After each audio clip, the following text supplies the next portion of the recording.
My mission is to empower women to fearlessly embrace and live their authentic lives.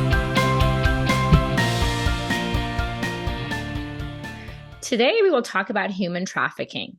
Human trafficking, also known as modern-day slavery, is a crime that involves coercing a person to provide labor or services or to engage in commercial sex acts. Human rights are something that everyone should have, and when it's violated, it's a crime against humanity. Human trafficking is a massive violation of human rights. Every year, millions of men, women, and children are trafficked worldwide. Most people think that does not exist in America. Actually, United States is a major destination for this, and California is one of the largest sites of human trafficking. Victims can be any age, race, gender, or nationality. They may come from any socioeconomic group.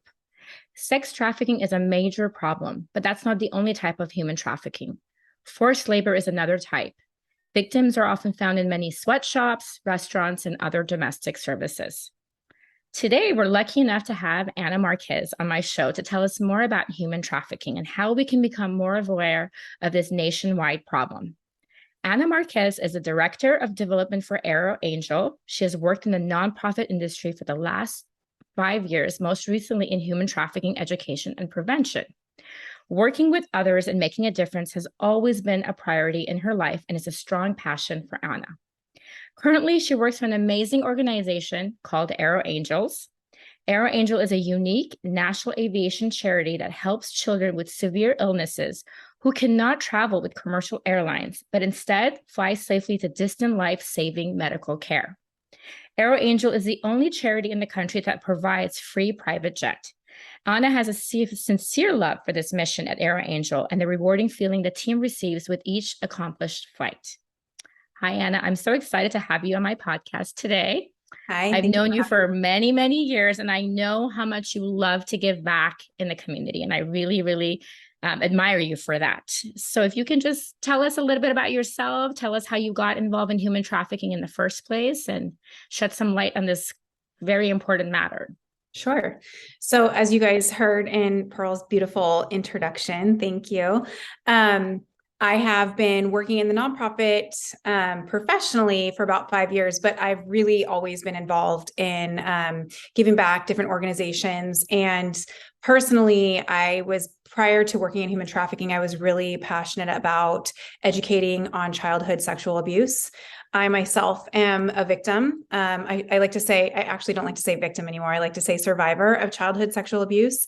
And it was back in the 80s when my story happened. And the world has really changed around sexual abuse prevention since the 80s. And we've taken big strides, but it all kind of interplays within human trafficking. And we'll get into that a little bit later in some of the questions you're going to ask me. But most children that were sexually abused go into being trafficked in some way or another. So for me, when I was first doing my work, I really felt passionate about speaking about that. And then I had the opportunity to work for the Global Center for Women and Justice for almost 2 years in doing education and prevention around human trafficking. And they all kind of coincide together. So that was kind of how I got involved personally. Very good. That's amazing. That's a beautiful journey, but it has taught you so much. And we're glad that you're here so you can teach us more about it. Yes. So what are some human trafficking indicators? Yeah. So it's hard to actually put an exact indicator on what human trafficking is. Like you mentioned, and I'm so glad you mentioned the labor trafficking portion, because that is actually statistically way higher percentage-wise in the trafficking world than actual sex trafficking. And people tend to look over it because it's not as horrific sounding as sex trafficking, right? Especially in children. But it is a big problem and a bigger problem than most. So I think some of the signs are, just really understanding where you are, the person that you're with. If you see signs of, let's talk about children for a minute. If you see signs of a child that they look a little neglected, they are, acting out, they are, they look down, they can't look you in the eye, just like typical signs of almost like abuse, is a really good thing to look for in children. They used to look for mixed race families that didn't look like they fit, right? So if you had like a Caucasian mom and dad, and then like a Latino looking child or something, that used to be an indicator, like going through the airport, stuff like that, where people get stopped. Well, now our world is so diverse and mixed, so that's not a sign that we can look for anymore. I did a lot of TSA training as well in the airports, and that was one of their signs. But now you can't, racially profile, of course, because thankfully we've moved forward in society, but that was a sign that they used to talk about, but now it's really more of an abused look, and even in a human, like an older human being that may be labor trafficked. There's been a lot of stories of that I personally witnessed of nannies in homes, even around here in Orange County, that were barely being paid. People would withhold their payments. They kept showing up to work because they needed something and they weren't getting anything from anywhere, and they might be illegal and they don't have any other means of, of money. And so just for me, it's really been about, when I meet someone, getting to know that person and getting to know their background, because you just really never know. A lot of these people that are being trafficked hide it, and they hide it really well, because either A, it's a child that's been, groomed their entire life, or B, it's an adult that is so afraid of potentially being deported based on, their current situation, or they're afraid of the abuse that might incur if they actually tell the truth. So it's just really getting to know people that you're around, your surroundings, who your neighbors are, who's living in their neighbor's home. And if we have a minute, I can tell a quick story of the very first human trafficking, labor trafficking case in Orange County. It was around 2002, I believe, in Irvine, and very beautiful homes in Irvine. This family came from the Middle East and took a child. There was a whole situation with another child in this family, and they sold their daughter to repay a debt. Oh my goodness. Sorry, it was in Egypt. That's where it was. I was blanking. They sold their daughter to repay a debt, and she was 8 years old. And that family took her here. They went through JFK and they went through LAX, and no one stopped them. They had illegal paperwork on her. They had a, falsified passport, the whole thing, and brought her here to Irvine. And she was their slave for their 4 children. She cooked, she cleaned, she bathed the children at 8 years old. She took care of everything. 8 years old. 8 years old. That is just so horrific. I can't even wrap my brain around it. Yes. So 8 years old, from 8 until 12 years old, she was with this family. She lived in the garage on a mattress, no sheets, no blankets. She only was allowed to eat anyone's leftovers. It goes on and on. So I bring the story up to say the thing that saved her was a neighborhood child was playing in the neighborhood one day. And she said that she noticed this girl in this family's garage, and she'd seen her every once in a while. And one day she was homesick from school and went out to get the mail, or was outside and saw this little girl in the garage. And she told her mom, she said, "Mom, I've seen her a couple of times and I've noticed she doesn't go to school." Well, then the mom felt like something was wrong, notified the authorities. One thing led to another, and she was a trafficked child that the family had sold. Now, even though the family sold her in Egypt, it's still illegal in our country, obviously, for this to be happening. So, she was taken in by Orangewood. She only spoke Egyptian. She did not speak English. It took years for them to get her to even speak and testify against this family, but they finally gained her trust. And now she's actually a good friend of mine. We have a relationship. She's a wonderful person. She has children of her own. She's married and she's living a beautiful life. But I bring that up to say that was a sign. This child saw something that didn't seem right. Right. So if you ever see something that just doesn't seem right, you don't need to shout it from the rooftops or go, make a big dramatic scene, but reach out to the proper people, the authorities. And I'll, Pearl's going to put some human trafficking websites up. There's phone numbers and stuff like that you can call as well. Wow, that is such a right in our horrible backyard story. It just shocks me. And the crazy thing is, we think about like slavery and in history, and we think it's over. We've come a long way, and here to come to find out that this is still happening in this day and age, like especially an 8-year-old. It's horrible. I mean, so that's a story with like, with a different country, but how would you tell us that we need to be aware of that traffickers can kind of lure their victims, like right here, let's say in Orange County in America? Yeah. So I'll be completely transparent with you guys. There's been a ton of stuff on Instagram and social media about this person was following me in Target. This person had a white van outside of Cheesecake Factory. I think they almost kidnapped me, all of that stuff. While I don't ever want to discredit, and law enforcement doesn't want to ever discredit people's fears and things from happening, the likelihood of that actually happening and kidnapping from trafficking is not, knock on wood, happening to you and I primarily. There's always the off the cuff cases, but primarily your kids are safer with you at Target than they are online because that's where it's happening. Exactly. They are grooming them online. They are following these children who have social media accounts, whether it's through their video games that they're playing or their Instagram or their Snap or their whatever the new stuff is these days, because I can't keep up with it anymore. They will follow these children and they will look for a vulnerability. They'll look for loneliness. They'll look for, do they have loving parents, or they ever talk about their parents, post about their parents? What's their family like? They are so good and such experts that they will find the most vulnerable children. And that's really who's at risk as well. Primarily in Orange County, our vulnerable children are our foster care system children because 90% of them have been sexually abused as a child. So they're already vulnerable. Right. And B, most of those children are lonely and looking for something to belong to. They want a father figure. They want a mother figure. They want something more than what's just in their foster home. They're dying to be loved. They're desperate, right? Feel loved. So then here comes this expert groomer who knows exactly what to say to them and how to get them and lure them to their location. Then they make them feel comfortable. They treat them like a prince or a princess for a few months. And then the sexual abuse starts. It starts slow. It starts with, well, if you just do this, like, I'm going to buy you this tomorrow. Oh, and I have a friend that's coming over next week. If you do XYZ to him, then I'll give you XYZ. And they make it so it's almost normal. And that's really how the grooming begins. The things that you see on the news with these people that are being grabbed into vans and taken around Target, usually, again, I don't want to misquote myself, but usually, not always, usually those are kids that have already been in the life. They've already been with their pimps, or they've already been being trafficked, and they're now trying to get out and run away, and they kidnap them back to bring them back in. So those are usually the things that you're seeing. And those details don't come out to public. Right.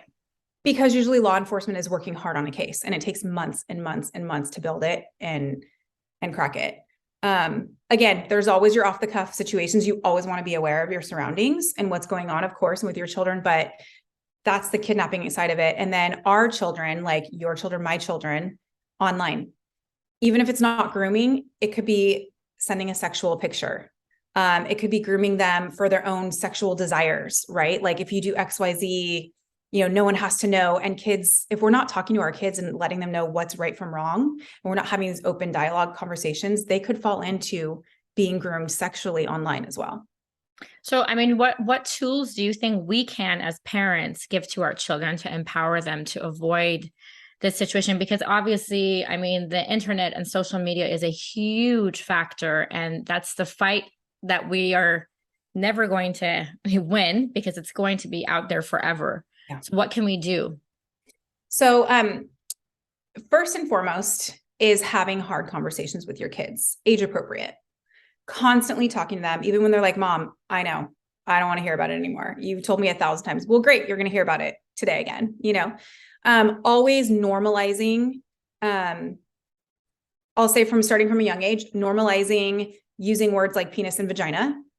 It makes you shudder and it cringe because you want to say the cutesy words, right? Because we don't ever want to say that. But using those words helps children know that it's okay to talk about those with mommy, daddy, a doctor, and not feel ashamed if something does happen to them. They can describe what's happened to them. That's a wonderful point. I love that. Especially to law enforcement. So if they say someone touched my hoo-ha, they'll say, well, what is your hoo-ha, right? Someone touched my vagina. Okay, this is a sexual, abuse issue. So starting, young, I'm talking like preschool age, using those words with your kids, telling them that it's never okay to be touched, by anyone other than at the doctor's office when the doctor needs to examine something and mommy and daddy are there making sure that that child is safe. Really having those conversations that are hard, right? So it starts with that. Then you move into like a little bit of the younger adolescent kids started talking about what happens online. Why do I not want you playing with certain people? Why do I, have privacy settings? It's because this is happening in the world. You want to do it age appropriately, of course. And every child is different. So I can't give you guys tools or guidelines for each age because like in my family, my 11-year-old is way more advanced because he's got a 16-year-old brother than an 11-year-old that would be the oldest in the family, right? Right. So everything is age appropriate. And then as they get into, their teen years, talking about sex openly, making it not something that is taboo, talking about what healthy relationships look like, what healthy people look like that are talking about sexual topics. Really just constantly reminding them of what happens out in the world. So I send my kids articles all the time, whether it's on grooming, whether it's on the latest person that was, sex trafficked, fentanyl overdoses, whatever it may be. I mean, they think I'm absolutely crazy and they think that I think that they're doing it because I send it to them, but I know deep down inside, they know what I'm doing and they know why I'm doing it. And just really keeping that open dialogue with your kids is just so important. I can't stress it enough. I think our parents' generation, it was, don't ask, don't tell. Like we don't talk about anything, hush, hush, everything's fine. We don't want to know. And I think it was very like protecting the children, right? So They we don't thought talk about it, don't watch the news, we don't tell them anything. But this day and age, we can't live like that. Hide it. And if they're going to see it every day. So if they know that we're a safe person because we're constantly talking to them about it, then they'll come to us when they need to. And when that, at least we would hope that they would, right? We're giving them that opportunity. Right. And there's also another great website that I'll have you post. It's a nonprofit. It's Ashton Kutcher actually started it. It's called Thorn. They are primarily fighting sex trafficking online. That is their number one goal. They have amazing resources for parents. They have incredible programs, great TED Talks, just really, really great resources. They're doing amazing. That's wonderful. Mm-hmm. Wow, yeah. That's really good. Now, what age do you think is is there like a certain age that you think they're that are being targeted, or really at this point it just doesn't even matter anymore? Yeah, most girls being targeted age 12 to about 17. Okay. Yeah. The younger, about 12 to 14 is really like the main group because they're still very impressionable. Yes, that's what I was going to say. That's the really hard age as it is already. They're starting to dislike their parents and they're trying to discover themselves. So it's a perfect time for them to get, lured into this craziness. Yes. That makes a lot of sense. Is there anything else that you think that you can talk about? Any other information that you have, or I mean, I'd say really do your research on where you are in Orange County. I want parents to feel like their kids are safe because we still are safe. Last year there were 0 kidnappings in Orange County, 0, which is amazing. And anything that would have classified as a kidnapping would have been like an Amber Alert, a custody situation, stuff like that. But really, really be aware of what your kids are doing online. Look through their phones. It's a different generation now. It's not the time where, my dad would always tell me, you can write in your journal and you can leave it wide open and I'll never look at it. And that's great. But unfortunately, it is the time that we have to look at stuff that our kids are doing. It just is.